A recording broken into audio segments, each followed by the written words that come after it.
friends, how are you all? I hope you are very well at your place, safe at your place, and preparing well for your examination. So first of all, I welcome you all on behalf of Naukar Digital Institute and welcome you all in the series of talk show by expert faculty member of Naukar Digital Institute. So I truly believe that, and I must have to say that thing, that improvements start with I, and when it's about Naukar Institute, we constantly strive for a continuous improvement for providing best to our students. So there are many questions, many queries, many doubts related with how we can prepare for subjects, and many more things are there. You facing many questions and doubts. So you having a doubt, we having the solution. We having most amazing and most experienced faculty members with us to solve your questions, to solve your doubts related with the particular subject law. So first of all, I want to introduce both the faculty members. The first faculty, that is CACS Fanil Shah sir, whose qualification is FCA CS MCOM LLP, Diploma in Cyber Law and pursuing PhD in Startup in India, who having an experience of 10 years, and he is a chairman of Ahmedabad branch of WIRC ICAI. He is a motivational speaker. He is a meditation master. He is a Reiki practitioner. He is a pranic healer, and my God, and many more. He is a founder, mentor of social charity named Sukrut Parivar Charitable Trust. He has also authored various articles. He is a visionary who believes in initiative, innovation, and excellence. And our most experienced and well-known, nationally renowned faculty member, CS Harsh Kachalia, sir, who having an experience of 6 years providing professional coaching to thousands of students. He has been a regular faculty at WIRC of ICAI. He is associated with various institutes across India, and he aims at conceptual clarity and uses various memory techniques to help the students. So I must say, I welcome you all. I welcome you both the faculty members, and we are lucky to have you on the same platform. Welcome you, sir. Thank you. Thank you, ma'am. So, sir, can we start with the session? Yes, please. Okay, sir. So, sir, I have a list of questions which probably covers all the issues or all the doubts of our students. And I want to ask you like in line. So the first question, and that's a basic one to her, sir. Sir, can you please provide a guidance, like your views on the structure of law subject of a CA final? Okay, ma'am. So basically, when we talk about the CA final law paper, which is paper number 4, okay. Right now we have the last attempt which is due for the old syllabus, correct? And we are almost already into the new syllabus. Old syllabus people, they have a very good opportunity of clearing the exams because it is the last attempt anyways, and normally it has been the trend that whenever it is the last attempt, it so happens that papers are not so very difficult. Understood? After that, when we talk about the paper, the law paper overall, for the new syllabus, practically speaking now, because they are into picture, see the paper is, the structure is divided something like that, it is a corporate laws and other economic laws. Okay. Corporate laws covers 70 marks of the paper, which includes securities law also. And then they have 30 marks of economic laws part. Okay. Now here, what is the amazing thing that is our institute has done is they have given a comprehensive coverage of different laws possible for one particular paper in CA final itself. Now, when we talk about economic laws, that is our paper number 4. If you see, there are so many laws which are given over there. Also, other than that, variety of laws including foreign exchange is there, or arbitrations related laws are there, plus foreign contribution related laws there, money laundering act is there. So a lot of exposure has been given, and all the laws are not only bookish. The most important thing is all these laws are practical and practically implemented as per the today's market scenario. Like every now and then we must be hearing about insolvency and bankruptcy code and the cases related to them. So it is a dynamic approach from our institute where they have included this particular code also in the syllabus, and they are giving a very good exposure about the code to all the students. So apparently, yes, the structure is very well diversified and very well planned by the institute. So it is a very, very good step or very, very good diversion which has been created. And I would only say that it is a very well drafted structure. Okay. Thank you very much, sir, for providing the idea of structure of a law in a crystal clear way. Thank you for that. And now my next question, sir, I must say, when I was a student, this is like a most confusing question for all of us. And the question is, sir, what shall be the study strategy for scoring an exemption in a subject like a law? So, this is like a biggest question for all the students. Please provide a solution, sir. Okay. Now see, basically it's a very good question, because normally people ask that how we clear the subject of law. But you rightly ask a question that how we score an exemption. इसलिए बहुत खूब कहना है कि आप aim बहुत बड़ा रखो, right? तो target शायद से जो achieve हो वो कम होगा तो भी it's very absolutely nice question, ma'am. What kind of strategy you should have?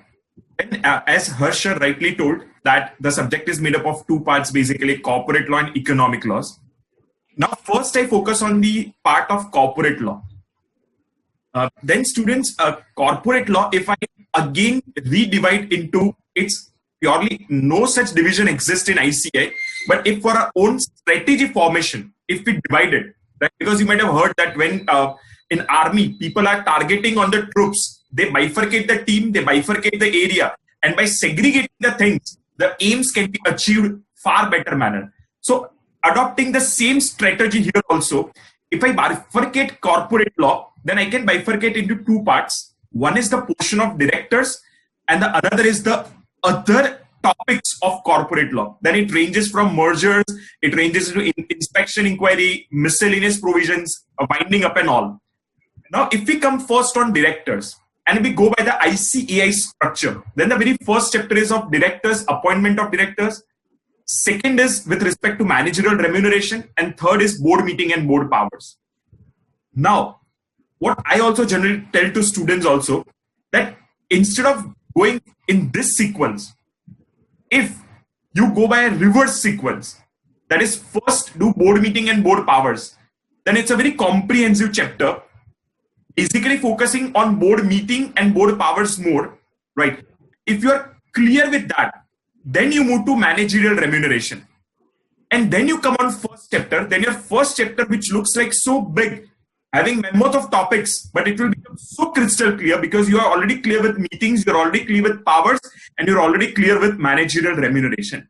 So in case you go 3 to 1, instead of 1, 2, 3, that is directors, remuneration and meetings, instead of that, if you go by meetings, remuneration, and then directors, then it can be one of the fruitful point when you're preparing, and by doing so, your speed will also increase at the time of preparation.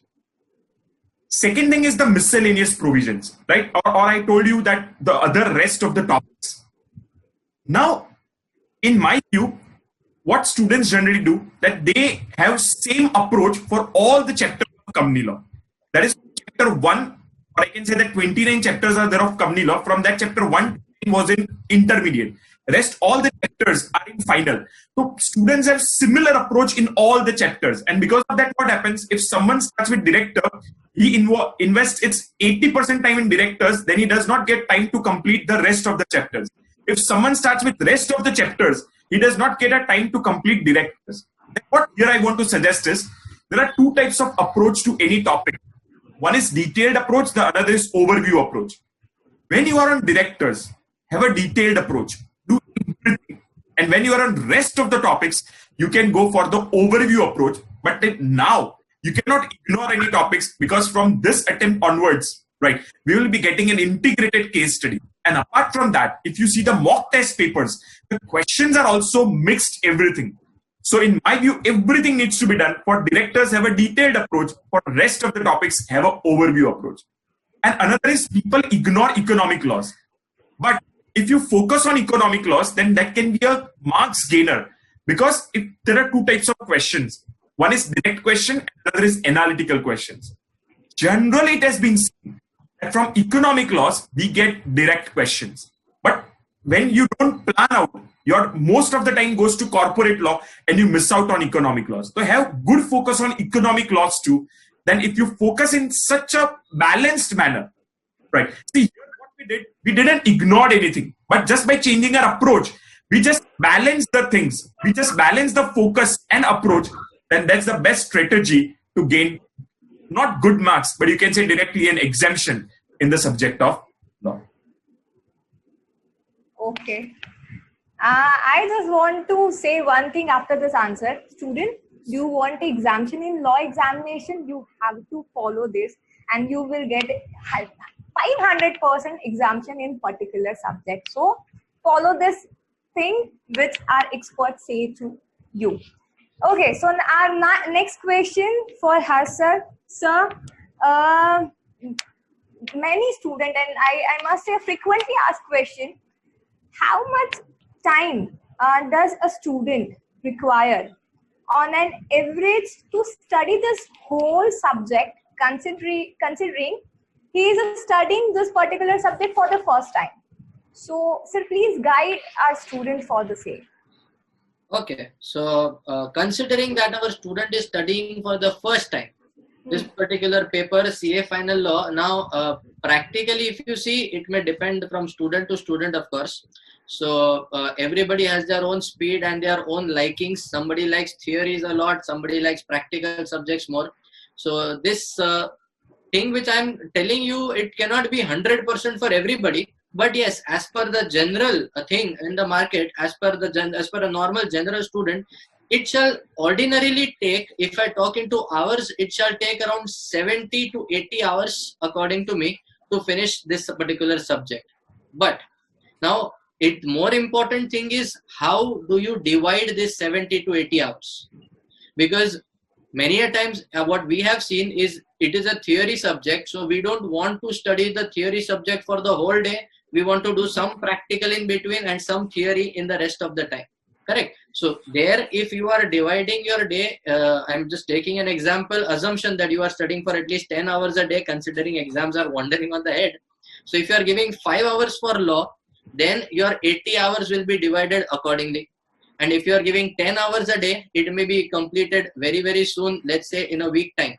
Correct? So depending upon how many hours you can spare, normally it takes 70 to 80 hours, where maximum time goes for, as sir rightly said, the director's chapter. Once the director's chapter is done, it is like nearly out of 80 hours, you should feel comfortable if you are finishing the director's chapter in 20 or 22 hours. And the balance 60 hours you can spend for the rest of the law. Like that. So apparently what happens is, a student starts with directors. Directors is a section, particularly chapter, 3 chapters that sir said, broadly having 53 sections which are to be studied, learned by heart over there. And by the time he finishes the 53 sections, the student is like, yeah, I've already spent 20, 22, 24 hours over here, and now I have only few days left. So I don't think I will be able to focus or finish everything in time. Let me jump on to another subject. That is because you are doing it for the first time and you have no idea that what you did almost covered 1/5 of the portion. So naturally it is going to take around 20 to 22 hours. But if you see other chapters, see director's chapter, 15 to 20 marks is the weightage. So naturally you have to give it more time. There are chapters where weightage varies between 0, 2 and 4 marks. Correct. So there obviously you are not going to give such a long time.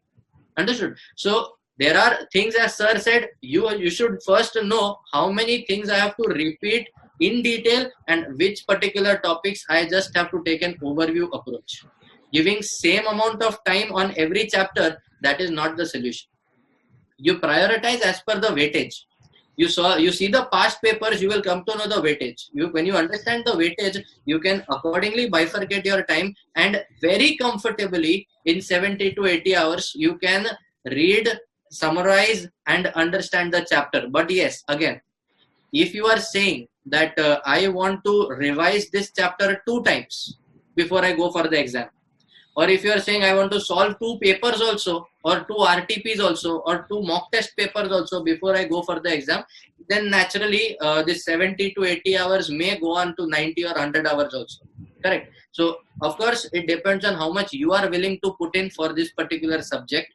Normally, first timer reading the whole subject and revising the subject at the same time with 1 RTP or mock test paper of the previous attempt at least you are solving, it should precisely take 70 to 80 hours maximum. Okay, if you are covering only this much and you are taking 100 hours, then somewhere you are wasting time. But yes, if at all you are covering more, you are doing more question answers, or you are solving more and more papers, or more and more RTPs or previous attempt questions with more focus on amendments, of course, and you are taking 100 hours, then yes, it is very much worth and you can do it. Okay. Thank you very much, sir. I think this thing provides you a better guidance to how to prepare this particular subject in a better way. So thank you very much, sir, for that. And my next question, and I think this one question is my favorite one because it's about, sir, that is for Fanil, sir. Sir, my question is how to deal with the subject to make the learning more interesting, because sir, you know, law is a theoretical subject and interesting way of learning is required, highly required. Okay, the question to interesting. So my task is to make first the answer interesting. Then you can say the subject interesting. Okay, nice. In my view, if I just try to point the question, when the need of interesting arises, when we have choices, right? But when something is a necessity, right? May the thing is interesting or may not be interesting, you need to live with it. So I can say that still, if we try to answer that, how we can make this subject interesting, right? Or you can say more in-depth analytical. Then normally there are, if you bifurcate all the subjects of CA, then there are 2 types. Either the subject is practical based or the subject is theoretical based. I'm very specifically adding the word based because in practical, also the theoretical questions are asked, which are savers, and in theory subjects also practical questions are asked, which are again savers, right? So why we always feel that practical subjects are more interesting? Then one thing is, in practical subjects, we read, we think, we analyze, and we write. So it's reading, thinking, analyzing, and writing. But when it comes to theory subject, the wrong approach is we read, we think, we read, we think, we read, we think. Sometimes we analyze. Again, we read, we think, we read, we think. So where we are lacking is analytical part. And analysis comes when you write it. So in my view, approach you are having in practical subjects, which makes it so-called interesting. And why theory subjects don't seem like interesting, and 2 elements are missing. One is analysis and another is writing. And many times without writing, students jump onto analysis, and that's where they fail. And that's why they think that they don't understand the subject. Actually, subject is very simple, crystal clear, but the modus operandi of dealing that might be wrong. So what I suggest to students is have the same approach which you have in practical, in law also, or maybe any theory subject of any professional courses you are approaching. Read it, think on it, analyze there, and also have a habit of writing the same. If you have this practice, right, and this subject will automatically start becoming interesting for you. And now you might be asking, sir, when we write, are we required to copy the answers? No. It's not like so. You need to summarize the same. And see, summarization is an act of indirect analysis. आप जब summary बनाने का प्रयास करते हो तो until and unless you have not understood the same, you can't summarize the same. So अगर आप summary करने के लिए जाते हो तो आपकी दो skills अच्छी होगी. एक आपकी presentation skills and दूसरी आपकी analytical skills. And these two skills are very important if you want to get good marks. Or now I will stick to Nauka ma'am's question of getting an exemption. Then these two skills are very, very important when you are approaching on getting an exemption. And so when you are writing, you can prepare summary notes. Just to make that summary notes more interesting, you can start using logical flowcharts. Right? So you bifurcate the provisions, and once, believe me, once you prepare a flowchart or write something and in a diagrammatic form, I'm not telling you draw good diagrams, but just make simple diagrams. Once you jot it down in a diagrammatic form, it creates an indirect impression on your subconscious mind. And many times when pressure is there, conscious mind starts operating in a lower scale and subconscious mind starts operating on a higher scale. Now you might be saying, sir, हम इतने बड़े हो चुके, final में आ गए और sir आप हमें चार्ट्स बनाने के कह रहे हो, then चार्ट से सबकॉन्शियस माइंड के ऊपर कैसे असर जाता है? Then if you remember when we are in school, right? तो कभी क्या ऐसा हुआ जब हम नर्सरी या सीनियर केजी वैसे थे तो कभी क्या ऐसा हुआ था कि हमारे मैम ने हमें शॉर्ट नोट बनाने के लिए बोला? नो, हमें प्रोजेक्ट पेपर दिए जाते थे और हमें प्रोजेक्ट करने के लिए बोला जाता था. So when we prepare projects by writing pictures, by doing in a big fonts, it indirectly affects your subconscious mind. तो जस्ट वो स्कूल के जो दिन थे, राइट, उस तरीके से जैसे हम पढ़ते थे उसी तरीके से अगर अभी भी हम पढ़ेंगे, then I don't think so that this will make the subject more boring, but it will start increasing your interest in the subject. And by doing this type of practices, your understanding will increase. And once you write the things in a summarized form, and for example, in one topic, you are having 20 subtopics, and you are summarizing each and every one. Read, write, and means read, understand, analyze, and write. Then once you complete 5 topics, revise the old 5 topics, and then jump on next 5 topics. Now, when this short revision is possible, then you are having everything written in your notes. So what's the success mantra to make the subject, which is already interesting, more interesting, right? Then it is have the habit of writing and analyzing, which is missing. That 2 spices are missing in the dish. If you add those 2 spices, sooner or later, you will become master in this particular subject. Okay, great. Thank you very much, sir. So I again want to repeat the same thing for the students. Read it, think on it, analyze it, and fourth thing, writing practice is required. Guys, follow this thing what experts say. Okay. Now the next question for her, sir. Sir, the question is, and obvious this question is are there for theoretical subject 100%. Sir, is it compulsory that students shall mug up this part, or is they have to learn this whole subject, learn by heart? Is that required, sir? Well, about mugging up and learning the whole subject by heart, ma'am, I will answer this question in 2 parts. Okay, sir. First part, can I ask you a question, ma'am? Yes, sir. Have you seen the, again, I can connect it with all of us, A, B, C, D, E, F, G, H till Z. I remember last I wrote it around 25 years back, 25, 28 years back. Correct. I'm sure it must be the same with all of us. Yes. But today also, if you tell me to write A to Z, I can write it in the exact same sequence without making any mistake. Even if I have not practiced that thing for the last 25 to 27 years, I can still do it today, because when I had to practice, that time my parents made sure for 2 years or 3 years of my kindergarten, every day, night, vacation also, they used to make me write A to Z. Correct. So when I started repeating and writing and repeating and writing, automatically that thing stamps in my head.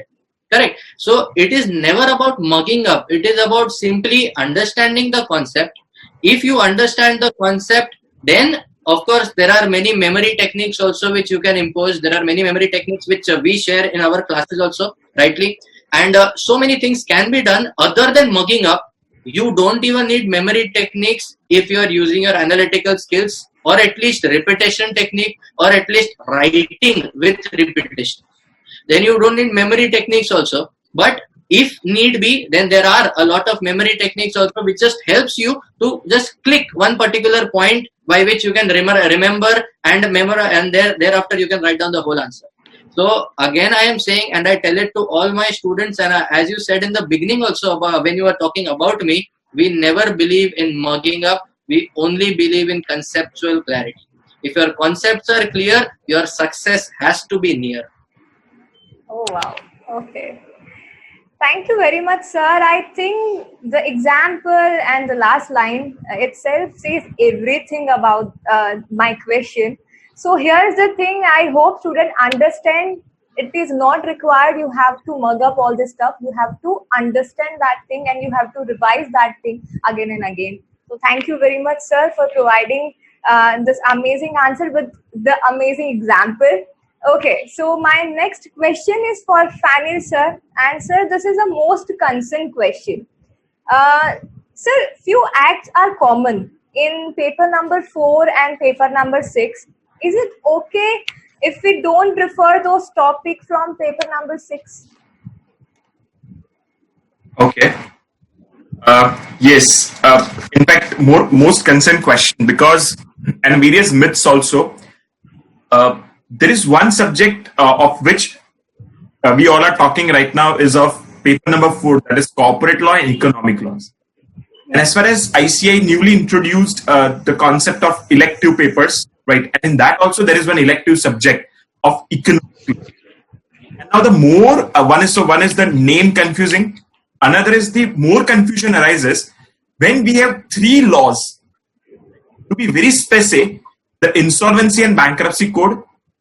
The another is the FEMA 1999, and the third is the PMLA, Prevention of Money Laundering. Now, these 3 exist in this paper, that is corporate and economic laws, in the part of economic laws, and the same also exists in that elective subject.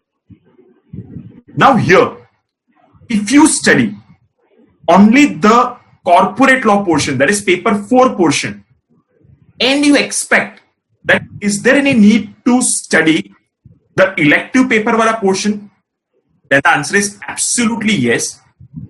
Reason, in economic law means that elective paper. Now I'll say that this paper means paper number 4, compulsory subject, and that will be the elective subject, like that. Now when you study in compulsory subject, it's good. You will get a clarity on that portion. But when you shift to that elective paper, there the contents are even more in depth. So number of topics increases there. Many times it happens that here in compulsory, we have an overview. And in elective subject, it is not overview, it is the full of the act. So it is must, it is imperative, it is compulsory that you need to read those acts again from elective. Now here what I will say is, instead of what to read and what not to read, what I suggest is that if you're going to go for elective subject, that is economic laws, many might be confused in this also, that whether we are going to go for economic laws or for international taxation or for multidisciplinary or for international taxation. So we are confused. But if you are inclined that yes, the probability of selecting economic laws in elective paper is higher for you, the students, then I'll advise that these 3 laws, IBC, PMLA and FEMA, instead of referring first from compulsory subject, go and refer from the elective book module, because it is much more elaborative and much more in depth. It will help and it will boost your analytical understanding. If you do that, then automatically your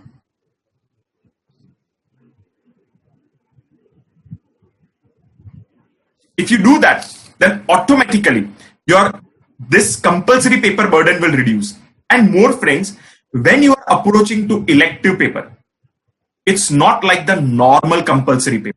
In normal paper, your thinking capacity is checked, your memory power is tested, but when it comes to the analytical paper, it becomes thoroughly a case study based. And apart from that, when you are approaching to elective paper, they try even to test your practical office work quotient into that particular. Means what if scenario that if this work comes when you are in your office or when you are dealing with the actual practical assignment, what would be your approach that comes into picture. Moreover, they try to create case study scenarios where your question of law is tested. In normal papers, your question of facts are tested. Your question of law is tested. That approach you need to keep. They try to test how you can merge the sections, right? How you can interplay the sections. So that should be the approach when you are dealing with the economic law. So what I say is, आपको दोनों जगह से ये topics को पढ़ने होंगे. But when you are elective subject, you should focus from an analytical way out. You should think on the procedural way out. You should think on how practically this could be applied. You should have cross-linking of sections. And that's how many times also bare acts are tried to be linked there. So if you keep these points in mind and you try to deal with the elective paper, then no worry that elective paper will also become your plus point. And once you read from elective paper, then reading from compulsory paper will also become much. Okay. Thank you very much, sir. I think this answer is providing a crystal clear idea that how they prepare for both the papers.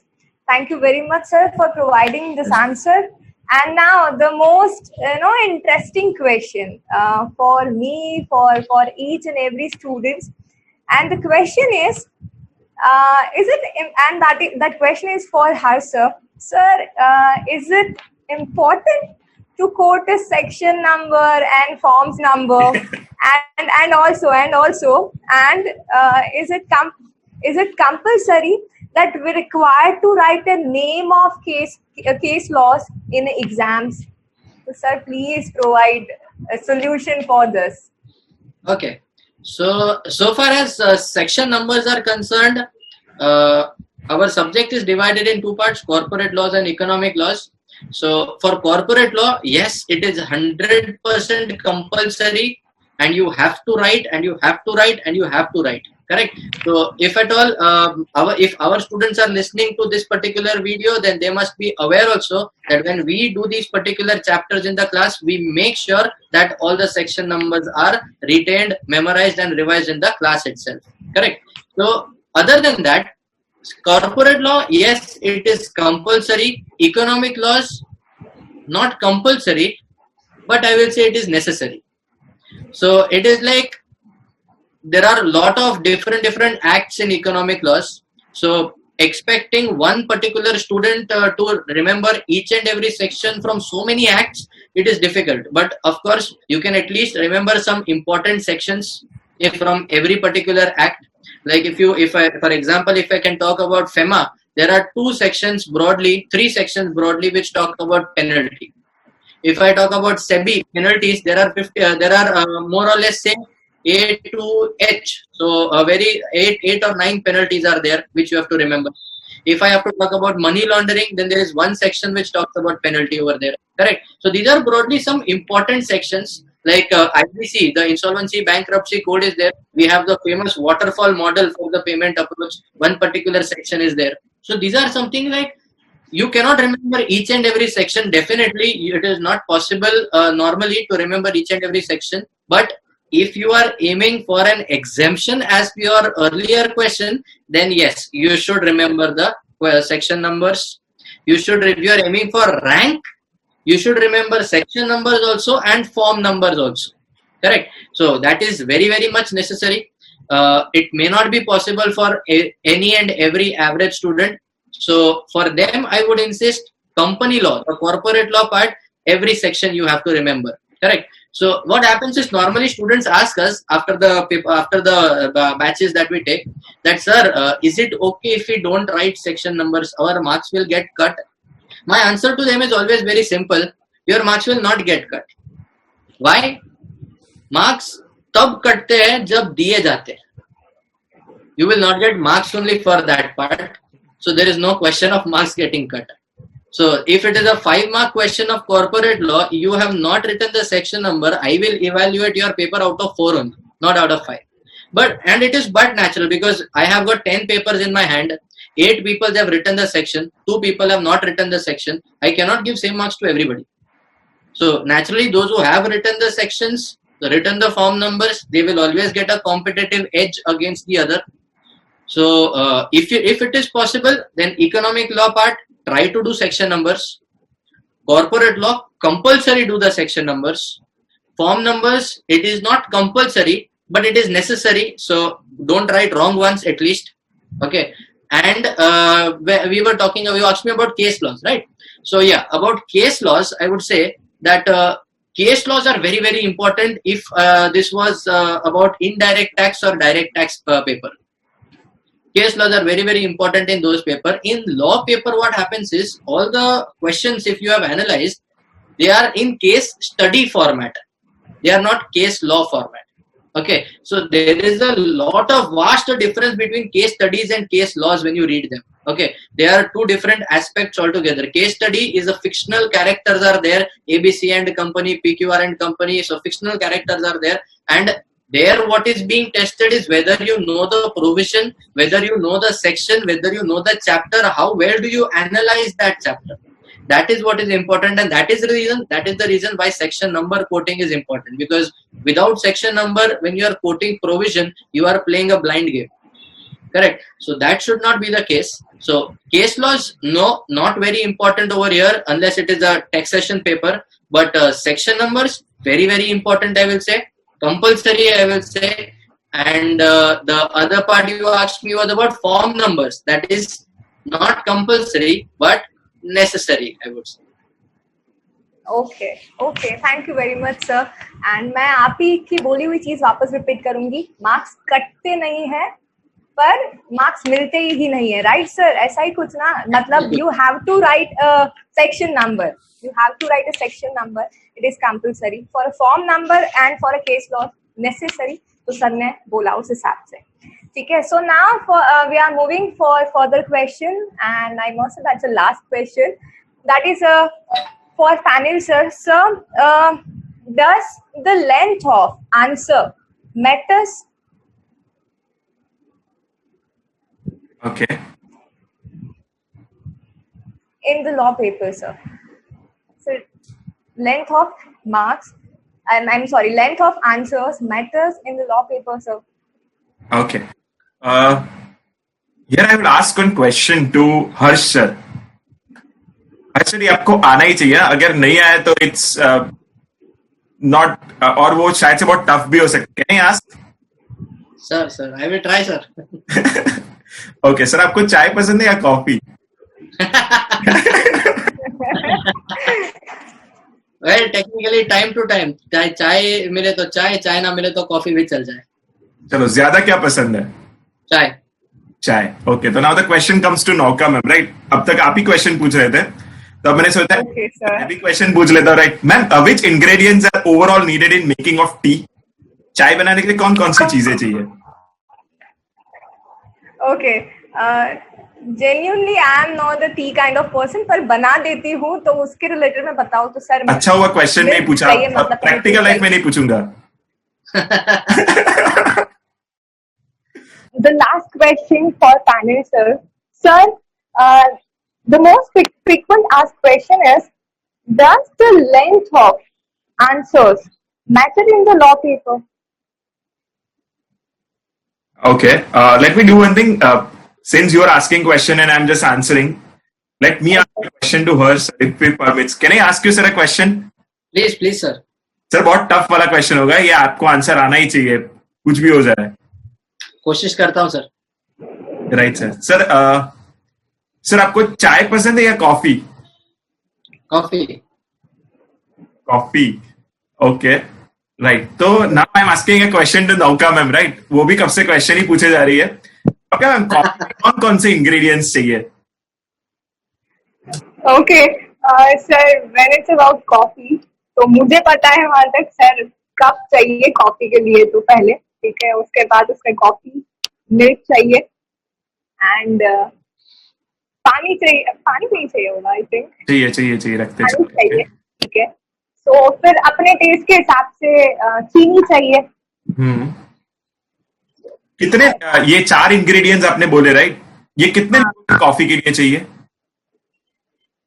Sorry, एक cup मतलब 10 लोगों के लिए ये 4 चीज चाहिए right? 10 लोगों की कॉफी बनानी हो तो यही 4 चीज चाहिए ना? हाँ yes. ओके 5 लोगों के लिए कॉफी बनानी हो तो कितनी चीजें चाहिए? सेम, बस क्वांटिटी चेंज हो जाएगी, बाकी यही चीजें चाहिए।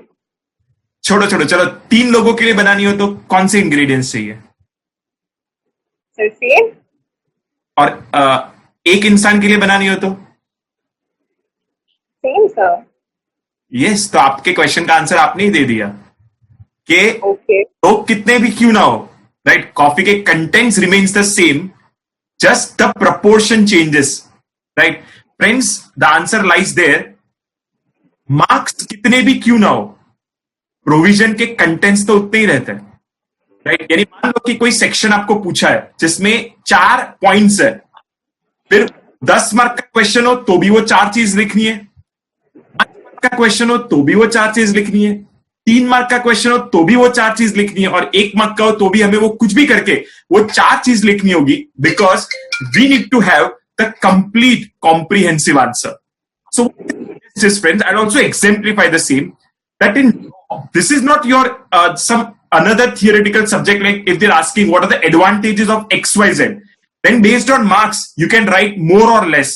When it comes to the subject of law, marks का क्वेश्चन हो, your content remains the same. अब बोलो सर आपने तो ये कंफ्यूज ज्यादा कर दिया क्लैरिफाई करने की जगह पे, तो let me do one thing, I give you example. मान लो कोई क्वेश्चन पूछा है एंड उसमें आंसर का एक पार्ट मैं खाली आपको बताता हूं। For example, it's with respect to board meetings, और मैं एक स्टेटमेंट लिख रहा हूं and it is with respect to notice, तो मैं लिखता हूं company to serve notice of board meeting to all the directors of the company at least 7 days in advance of board meeting in pursuance of section 173 subsection 3 and subsection 4।